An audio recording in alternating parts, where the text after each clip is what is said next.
이동을 한 거잖아요. 그래서 이 사람들이 이제 중국 땅을 벗어나서 인류의 이동이에요. 지금 우리가 이 사람들이 그냥 뭐 아침에 일어나서 눈 뜨면은 출발 이게 아니고 지금하고 똑같은 거예요. 대한민국 사람들이 지금도 전 세계에 인구 이동을 하고 있고, 우리만 하는 게 아니라 전 세계인이 다 이동을 하고 있죠. 뭐 사람 이동만 하는 게 아니라 이제 지구도 점점 바뀌고, 제가 아까 얘기했잖아요. 빙하가 녹아서 바닷물이 넘쳐서 섬이 잠겼냐. 아까 그거 어떤 것 같아요? 바닷물이 빙하가 녹아서 섬이 잠겼다. 아니다. 빙하 녹는 거랑 섬이 잠긴 거는 아무 상관이 없다. 어떤 게 맞는 것 같아요? 빙하가 녹는 거하고 섬이 잠기는 거하고는, 바닷물이 넘치는 거하고 아무 상관이 없다. 손 들어보세요. 한 번? 두 번? 세 번? 아니다. 빙하가 녹아서 바닷물이 수위가 올라가는 거다. 손 들어보세요. 더 많네요? 과학적으로 이건 물리예요. 물리. 빙하가 녹는 거하고 저기 나우루 섬이 잠긴 거하고는 아무 상관이 없어요. 이거를 물리적으로 증명을 하면 되잖아요. 자, 아이스 아메리카노에 얼음이 꽉 차 있어요.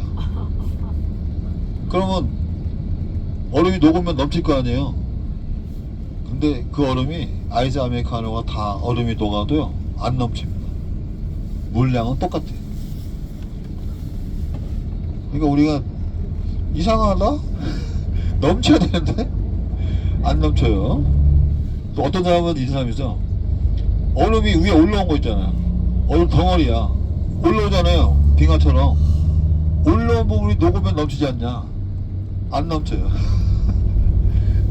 예, 물량과 그 얼음 질량이 같기 때문에 안 넘치는 거예요.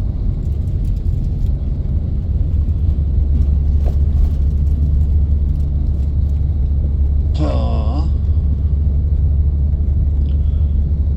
이 터키 사람들이 이제 이동을 하는 거예요. 당나라에 남은 사람들이 있고요. 서투르크가 멸망했잖아요. 그때도 당나라 때 멸망을 했는데 당나라에 흡수된 사람들도 있고, 당나라가 그래도 저기요 아시아의 로마잖아요. 굉장히 강한 나라인데, 거기에 못지않은 나라가 이제 고구려였는데 좀 안타깝게 저기 군사 정권에 들어서 망한 거예요. 고구려는. 그래서 이 사람들이 이제 서쪽으로 계속 이동을 해요. 어디까지 갔냐면은 중동. 중동 그 지금 이스파한까지 있는데, 그때 전쟁이 한번 큰 게 터져요. 당나라에서 그 당시에 이제 전 세계 실크로드를 장악하려고 고선지 장군을 시켜가지고 군대를 5만 명을 동원해서 중동을 공격을 해요. 중동을. 그래서 근데 그 당시에 그 중동 세력과 튀르키예가 20만을 동원해서 그걸 막아요. 그래서 그 전쟁에서 대승을 이루고요. 이 고선지는 이제 장군은 고구려 사람이에요. 아버지가 이제 돈왕으로 귀화하면서 이제 당나라에 이제 장군이 됐는데, 그래서 3만 명이 전사하고요 2만 명만 돌아가요. 근데 이제 고선지 장군은 이제 당나라의 공이 그 서쪽으로 영토 확장을 가장 많이 한 장군이기 때문에 아주 당나라에서는 없어서는 안 될 장군이죠. 그래서 이제 징계만 내리고 살아나요. 그리고 이제 그 다음에 이제 많은 당나라의 역사에 이제 많은 기록을 남기는데, 어쨌거나 튀르키예 사람들이 이제 중동에 도착하면서 불교였다가 고선지를 물리치면서요, 그 전쟁에서 아주 대성을 거두면서 이슬람화가 됩니다. 이슬람 사람들은 종교를 뭐 강제로 뭐 하는 게 아니라, 동로마가 멸망했을 때도요, 그때도 그랬어요. 도망가는 피난 가는 행렬을 대고 도망가지 마라. 우리는 여러분들이 갖고 있는 종교, 종교의 자유가 있고 사유재산 인정해주고, 이슬람을 안 믿는 사람은 종교에나 뭐 불교를 다니든 뭐 이슬람이 아니더라도 세금만 내면 된다. 인두세만 내면 뭐 어느 종교를 믿든 상관하지 않겠다. 그래서 나온 게 인두세예요. 근데 이슬람에서 인두세를 낼 때 뭐 많이 걷냐? 그것도 아니에요. 그냥 한 달에 10,000원 정도. 한 달에 10,000원. 1년에 100,000원 정도. 그러면 한 달에 8,000원 내죠?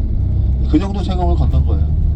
그거만 내면은 뭐 어느 종교를 믿든 상관없고요.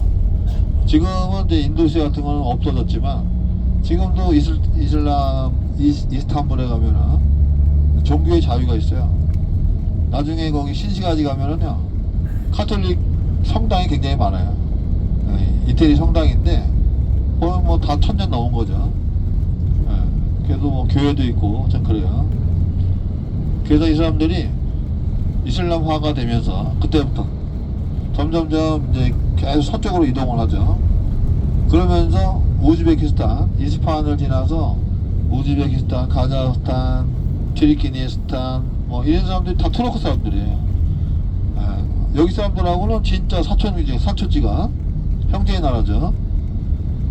그래서 말도 투르키어를 쓰고요, 그 사람들도. 그래서 지금도 뭐 형제의 나라로 굉장히 친하게 지내죠. 우즈베키스탄 사람들 터키 와서 일 많이 하고요. 식당에서 이런 데 있으면은 뭐 서빙이나 이런 거 많이 합니다. 여기는 식당 서빙이든 뭐 마트 가든 어디 가든 남자들이 일해요. 여자들이 일하는 경우는 없어요. 원래 옛날에는 이제 여자가 밖에 일을 안 하고 남자가 무조건 밖에 안 일하고요. 여자는 집에서 살림만 하고 카페트만 짰어요. 근데 지금은 이제 조금 좋아져 가지고 개방이 돼서 여자들도 이제 사회활동하고, 이스탄불은 뭐 지금은 여기 사람들도 뭐 다 대학교 나오고 그러니까 지금은 우리하고 뭐 비슷하게 사회생활도 하고 뭐 다 하죠. 근데 이슬람은 하여튼 여자한테는 굉장히 불리한 사회 환경이다. 여자한테는. 제 아는 친구가 이제 남편하고 이제 이혼해가지고 애가 둘인데, 지금은 이제 애들이 뭐 대학생, 고등학교 다니지만 애들이 초등학교, 중학교 다닐 때 남자친구가 있어가지고 재혼하려고 했는데 아버지가, 친정아버지가 반대해가지고 재혼을 못했어요. 그래서 10년을 사귀다가 집에서 허락 안 해주니까 나중에는 그냥 헤어지고요. 지금은 이제 애들 데리고 그냥 살아요. 그런 거 보면은 종교가 뭔가 싶어요. 얼마나 불행해요. 그 종교가 뭐라고, 그것 때문에 인생이, 자기 딸이 불행해지는데, 그 집안은 아버지가 아주 독실한 아주 보수적인 이슬람이에요. 아주 골치 아픈 거예요. 골치 아파. 하여튼 그래가지고 뭐 그런 집도 있고.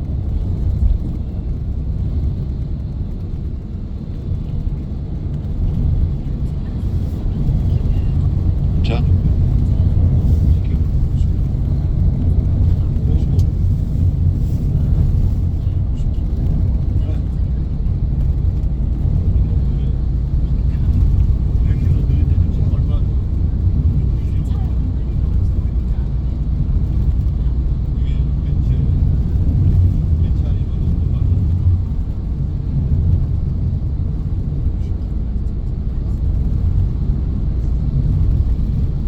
그래서 여기 사람들이 중동을 지나서 계속 와서 시리아 있죠.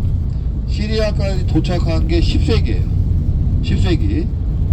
그러면서 이제 지금 현존의 지금 터키 땅이 원래 동로마 땅이잖아요. 터키 땅은 들어와요.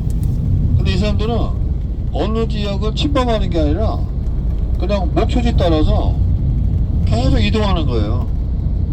그냥 먹고 살려고 가는 거예요. 옛날에 제가 여기서 살 때 손님들이 제일 많이 물어보는 게 뭐냐면, 어떻게 하다가 여기까지 왔대요. 이런 얘기 많이 해요. 어떻게 하다가 여기까지 왔어? 궁금할 거 아니야. 뭘 궁금해요. 먹고 살려고 왔지. 먹고 살려고 오는 거예요. 그게 인구 이동의 이동. 예. 대한민국 역사도 이제 뭐 한민족이라고 하는 거는 의미가 없는 거예요. 그러니까 우리도 이제 시작은 저기 파밀리공원에서 시작해가지고 지금 한반도까지 간 거예요. 그것도 1000년 걸렸어요. 왜 갔냐? 먹고 살면서 가는 거지. 먹고 살려고 가는 거예요. 그래서 여기 트르키예 사람들이 로마 땅으로 계속 진격을 해요. 그래서 트르키예 역사에 가장 중요한 전쟁이 있어요. 그거는 만지게스트 전쟁이라고 그래요. 처음 동로마하고, 그러니까 비잔티움하고 처음 붙은 거예요. 비잔티움 20만 명하고 트르키예 5만 명이 맞짱을 뜬 전쟁이에요. 그것도 동로 로마 이 땅에서 여기 중간 정중앙이라 지금 동쪽이라고 봐야죠. 동쪽의 만디게스트에서 맞짱을 뜬 거예요. 그거 전쟁할 때는 트르키예 사람들이 인원이 작잖아요. 비잔티움은 20만 명이고 트르키예는 5만 명이에요. 그래서 어떤 전술을 썼냐? 아까 제가 얘기했죠. 세 가지. 선불 정책, 상대방이 원하는 시간, 상대방이 원하는 장소, 상대방이 생각하는 전술로는 절대 싸우지 않는다. 그거대로 한 거예요. 기습 공격하고요, 상대방이 잘 때 공격하고, 여기는 여기는 쳐들어오지 않겠지 싶으면 쳐들어가고요, 여기는 쳐들어올 거야 싶으면 쳐들어가지 않고요. 이런 식으로 계속 전쟁을 해가지고 20만 명이 다 죽고 2000만 명만 살아서 비잔티움 성으로 돌아갔다는 거예요. 그래서 알렉시우스라고 황제가 후퇴해가지고 도망가면서 비잔티움에서 1년 뒤에 죽었다고 그래요. 그 전쟁이 끝나고 나서 비잔티움은 국력이 90%가 사라진 전쟁이에요. 아주 그냥 껍데기만 남은 전쟁이고, 비잔티움 성벽 때문에 그나마 유지가 되는 그런 나라가 되어버렸어요. 그리고 나서 그 전쟁이 있은 이후에, 그 전쟁이 이제 1071년도에 전쟁이 났는데, 그 이후로 200년이 지난 다음에는 이 아시아 땅을 투르키가 다 먹어요. 그래서 1200년도까지만 해도 태평성대로 잘 살고 있다가 1250년에 동쪽에서 쪼락말을 타고 5만 명이 전속력으로 공격을 해와요. 이 부대는 징기스칸의 손자 누구예요? 쿠빌라이가 중동을 접수하고 중동을 초토화시킨 거예요. 역사에 지금의 이라크 바그다드죠. 바그다드가 가장 잘 나갈 때 아주 절대로 망하지 않을 것 같은 그런 나라였는데, 그 당시에는 1200년대만 하더라도요, 전 세계에서 가장 잘 나가던 지역이 중동 바그다드예요. 그래서 일례로 어느 지역이 전 세계에서 패권을 잡고 있냐, 그거는 뭘 보면 되냐면, 어느 지역이 전 세계에서 가장 많은 도서관을 갖고 있냐, 책을, 전 세계 책이 어디에 가장 많냐, 가장 많은 것이 그 시대의 패권을 잡고 있는 지역이에요. 지금은 어디예요? 지금은 미국이잖아요. 전 세계에서 가장 많은 책이 있는 곳은 미국 의회 도서관이에요. 그러니까 미국이 패권을 잡고 있잖아요. 2000년 전에는 어디예요? 2000년 전에는 알렉산드리아 도서관, 이집트 수도, 거기가 2000년 전에는 가장 전 세계 패권을 잡고 있던 로마죠. 로마 도시 중에 가장 큰 도서관, 20만 권이 소장되어 있다고 그랬어요. 알렉산드리아 도서관이 불타고 500년 전에 그 바그다드 도서관이 불타고 여기에 있는 책들이 사라졌다는 거는 인류가 500년이 문명이 후퇴했다라고 그래요. 그 대표적인 게 알렉산드리아 도서관. 예를 들어서 갈릴레오가 지동설을 주장하면서 천동설과 싸웠잖아요. 우주가 지구를 중심으로 도는 거냐, 태양을 중심으로 도는 거냐, 이거 갖고 싸웠잖아요. 그거는 기원전에부터 다 증명이 된 거예요. 근데 책이 소실됐기 때문에 모든 게 다 사라진 거예요. 그것뿐만이 아니고 기원전에는 알렉산드리아 가면은 이제 파로의 등대가 있어요. 파로 등대. 이 등대가 기원전에 만들어진 건데 뭘 측정하냐면 배가 들어오면은 빛만 나가는 게 아니고 풍향이라든지 온도, 습도까지 측정할 수 있는 기원전에 그런 기술이 있었어요. 근데 파괴되고 문화가 없어지고 다 붙었기 때문에 다 사라진 거예요. 그래서 알렉산드리아 도서관에 있는 책이 보존되어 있다 싶으면은 하여튼 인류 문명이 500년이 앞섰다. 그래서 전쟁에 있어서 몽골도 그렇고 뭐 2차 대전 때 마찬가지고요. 책이란 책은 다 태워버리고요. 우리 역사에도 그렇잖아요. 우리 역사에도 고대사에 관련되어 있는 책은요, 중국이 태운 게 아니라 우리가 태운 거죠. 명나라 때, 숙종 때, 세종대왕도 마찬가지고 정조 때도 마찬가지고 중국보다 더 앞선 우리가 문명의 국가였다라는 책이 기록만 있으면 다 태워버린 거예요. 하여튼 그랬어요. 그래서 고대사 책이 없는 게 뭐 일본 애들이 태운 게 아니에요. 우리가 다 태워버린 거예요. 그래서 책을 태운 거는 문명이 후퇴하고요, 까먹는 거예요. 대한민국은 고대사를 까먹은 민족이에요. 사실대로 얘기해도 믿지를 않고 말도 안 된다고 얘기하고. 왜냐면 내가 보고 배우지 않았기 때문에 그런 거예요. 우리 한국사 역사는 이제 옥스퍼드 사전에 더 자세하게 나와 있어요. 그래서 하여튼 2050년이 되면서 몽골이 쿠빌라이 부대가 쳐들어와요. 5만 명이고요. 투르크 사람들이 이 아나톨리아 지방에, 이 아시아 땅을 아나톨리아라고 그래요. 헬레어로 해가 뜨는 곳이란 뜻이에요. 동쪽을 상징하는 아나톨리아.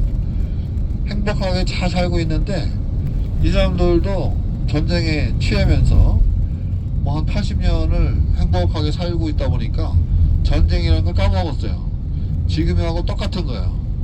유럽인들이 80년 전쟁 안 하다 보니까 뭐 전쟁이 당연히 없는 걸로 기억을 해가지고 무기도 안 만들고 너무 방탄하게, 나토 유지비도 뭐 80%가 다 미국에서 내다 보니까 트럼프도 틀린 말은 아니에요. 우리가 호구냐? 야, 나토 유지비를 왜 우리가 다 내냐? 영국, 프랑스, 독일은 안 내요. 미국에 비하면 뭐 10분의 1밖에 안 낸단 말이에요. 그러니까 트럼프도 생각하면 열받죠. 그래서 탈 때 한 해 만에 그랬는데 하여튼 유럽도 너무 했어요. 그래서 지금은 뭐 어떻게 할 수가 없어요. 우리가 저기 EU 국가를 이제 앞서가니까 대한민국의 경제 지금 상황을 모르는 사람들이 많아요. 저번에 조선일보 거기 기자가 쓴 기사 중에 뭐가 있냐면, 그러니까 이게 무식한 거예요. 환율이 이렇게 높으면은 대한민국이 IMF가 다시 올 수 있다라는 기사를 썼어요. 아주 야무지게. 그 기사는 기자가 저는 경제를 몰라요, 무식합니다, 이걸 자백한 거예요. 대한민국이 환율 오른다고 IMF 오고 경제 규모가 그렇게 얇지가 않아요. 선진국이잖아요.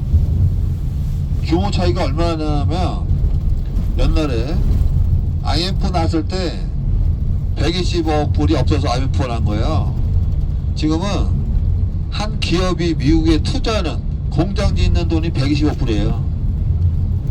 그 100개 기업 중에 한 군데가 투자하는 돈이 125불이에요.